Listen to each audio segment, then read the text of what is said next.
Baptiste Morisot. Manière d'être vivant.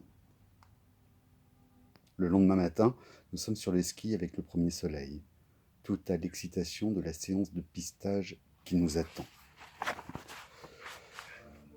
Tout ce qu'on a entendu cette nuit a laissé des traces. Rien n'existe sans en laisser.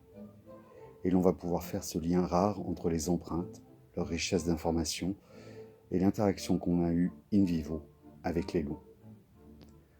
La seule fois où ce genre de lien a été donné, c'est lors d'une séquence de pistage l'hiver précédent dans les Alpes dignoises. Nous partions un matin de janvier vers un col dont le versant opposé était parcouru par une piste juste sous la crête.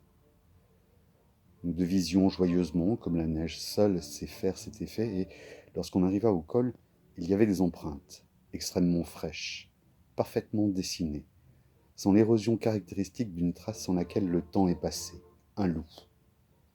On le suivit un peu, ses empreintes s'immobilisaient sur la crête et avec la trace en L caractéristique d'un arrêt examinateur. En prenant la position du loup, on saisit que l'endroit qu'il examinait était exactement la route qu'on avait prise pour monter au col, sur le versant d'en face, quelques 5 minutes auparavant.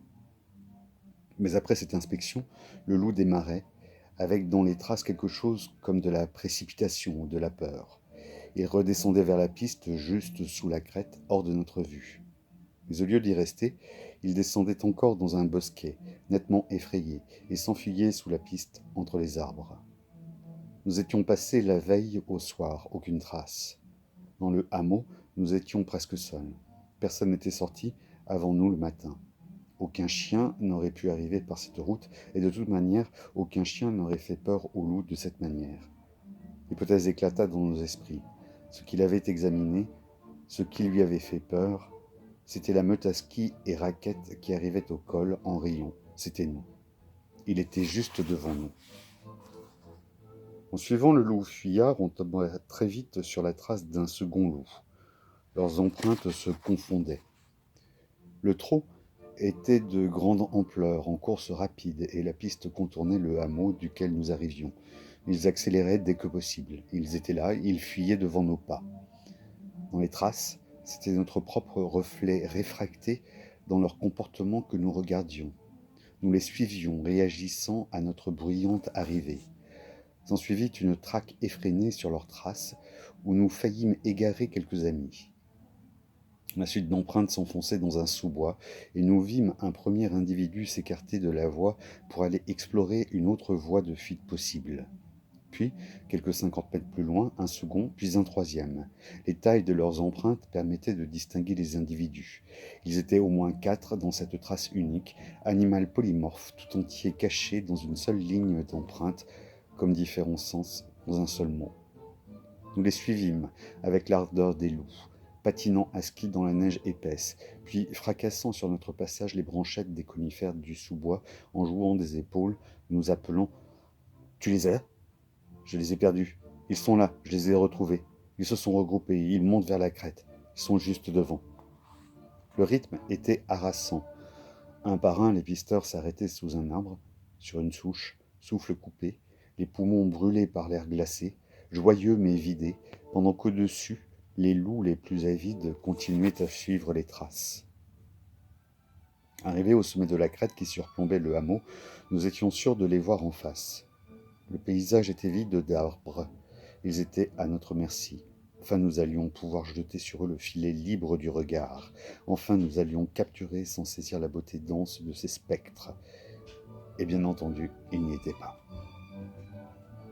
En quelques minutes, on retrouva à la jumelle leurs traces sur le versant d'en face. Ils avaient débaroulé la pente à toute vitesse et grimpé le versant suivant, repassé un nouveau col et disparu derrière lui, dans le temps qu'il nous avait fallu pour grimper seulement le premier flanc de la colline. Désespérés, ravis, sans souffle et amples comme les vents d'ici, on riait sur la crête, dans le sous-bois de nos faces rougies, des blousons déchirés, des bâtons et des skis restés accrochés dans les arbres, des amis pantelons déposés comme les cailloux du poussé le long de la traque, qui nous appelaient avec envie du fond des bois. « Alors, vous les voyez ? » Non, ils sont déjà loin, fantômes. Se voir seulement dans le miroir que sont les traces des autres. Nous n'avons pas le même corps. L'espace n'est pas le même pour eux que pour nous, comme ces vautours qui sont capables de faire 100 km en 4 battements d'ailes et quelques minutes. Les loups ont des cœurs d'une autre magnitude. L'air passe dans leurs poumons comme une forge mythologique qui ne nous est pas donnée. Ils sont capables de courir plus de 100 km par jour, et ce, plusieurs jours d'affilée, dans des pentes improbables. Les loups n'aiment pas les zigzags de nos sentiers de grande randonnée. Sans pitié pour les pisteurs, ils aiment les pures ascensions, les kilomètres verticaux, les sentes de chamois qui vont droit de la source au col. Nous les avions manqués, nous n'avions jamais été aussi proches d'eux. Retour à ce matin dans le Vercors, après l'échange de hurlements. Cette fois-ci, nous allions pouvoir suivre dans les traces la séquence de passé où ils avaient dialogué avec nous. Nous partons à la recherche du premier chanteur, celui qui nous a surpris derrière la petite colline. Nous le trouvons très vite. Je suis perplexe devant la petitesse de ces traces, 7 cm, griffes non comprises. Mais la foulée ne trompe pas, 90 cm au moins. Cela ne peut pas être un renard. C'est un jeune de l'année. Du point de vue développemental, les loups poussent très vite. Leur silhouette s'allonge dès les premiers mois, comme des fleurs graciles, de manière à avoir de longues pattes effilées dès leur premier hiver, pour pouvoir suivre la trace de la meute dans la neige. Et puis le pied va s'étoffer et grossir d'année en année. J'étais pourtant persuadé la veille que c'était un jeune adulte, car le hurlement semblait grave. Mais en réfléchissant, il était trop monotone, pas assez modulé, sans les basses caractéristiques. C'est probablement que, lorsqu'il est seul, le louveteau de l'année a un hurlement plus construit, moins excité et glapissant que lorsqu'il hurle de concert avec les autres jeunes autour de lui. On isole une trace en L, d'arrêt, d'où il a lancé le premier hurlement. Il regarde bien dans la direction où nous étions. Il est à une 50aine de mètres de notre position nocturne, 30 à vol d'oiseau. On le suit, et ses traces vont dans notre direction. Mais pas vers la crête où nous l'attendions. Il fait un détour. Il se dirige vers une lisière de forêt. Il la suit sous les arbres. Et sur la crête, déportée vers la gauche, il y a un gros rocher vertical. Et juste derrière ce rocher, on distingue nettement la trace de son arrêt. Et lorsqu'on s'accroupit sur les traces, on comprend clairement la situation. Il s'est posté aux aguets derrière le rocher pour nous observer. Son museau seul dépassait, comme mon nez désormais, et lorsque nous mimons sa position, nous voyons nettement le petit vallon au-dessous où nous l'attendions dans la nuit. Il est bien venu à notre rencontre, mais il a contourné, rusé, le lieu où nous l'attendions. Il nous a espionnés, l'espionnant. Il est venu prendre connaissance de notre nature, après avoir pris langue avec nous. Et puis ces traces disparaissent dans un vallon caché et partent dans la direction des autres hurlements, vers de vrais loups cette fois. On a alors suivi notre premier chanteur. La neige commençait à tomber, un vent léger déchirait les étoffes de brouillard sur les aiguilles d'épicéa. Le jeune loup s'enfonçait dans un sous-bois pentu. On peinait à le suivre dans la neige transformée par les changements de température. La forêt d'épicéa piège les courants thermiques nocturnes montant de la terre qui induisent le refroidissement du sol pendant la nuit, de sorte que, dans le microclimat du sous-bois, la neige regèle moins facilement et reste plus molle qu'ailleurs. On retrouve finalement une trace, dure à lire, trouble, plus grosse que celle du louveteau, qui sort du bois pour s'engager vers un petit col en goulot. On glisse le long de cette empreinte dans la neige épaisse et douce, l'esquisse parallèle à la voie, une piste unique, où on ne voit que les traces d'un seul animal, son pied postérieur exactement posé dans le pied antérieur, dans ce qu'on appelle un recouvrement parfait caractéristique du loup. Et tout à coup, elle explose en grenade et irradie. Une, puis deux, puis trois, puis quatre pistes sourdes de la trace unique, comme un delta aux bras nombreux s'ouvre en aval d'une rivière, comme si l'animal s'était multiplié en lui-même. 4 individus au moins divergent au niveau du col et s'élancent dans la pente, se retrouvent et se séparent encore à perte de vue dans la neige. Au niveau du col, on isole un premier individu, sa trace est massive, 12 cm de large et de long, probablement le mâle reproducteur, le père, il est au centre du sentier. Nous sommes excités parce qu'une hypothèse que nous soutenons depuis longtemps va être mise à l'épreuve par la vie même. L'idée que, lorsqu'ils arrivent à un col, lorsqu'un nouveau paysage se donne au nez et aux yeux, les loups, comme les humains, s'arrêtent pour explorer l'horizon neuf.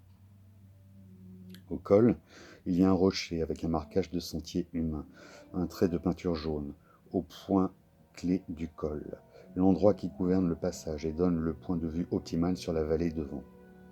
Et au pied de ce caillou où tout humain s'arrête, le long de la magnifique trace en ligne droite du père loup, il y a la trace en L caractéristique.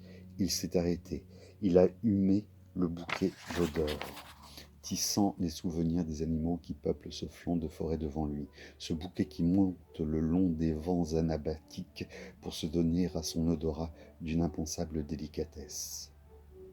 On essaie maladroitement de prendre une photo depuis le point exact où serait son museau, avec les genoux dans les traces de ses pattes antérieures puissantes, pour voir une fois le col comme il l'a humé. Traduire l'intraduisible.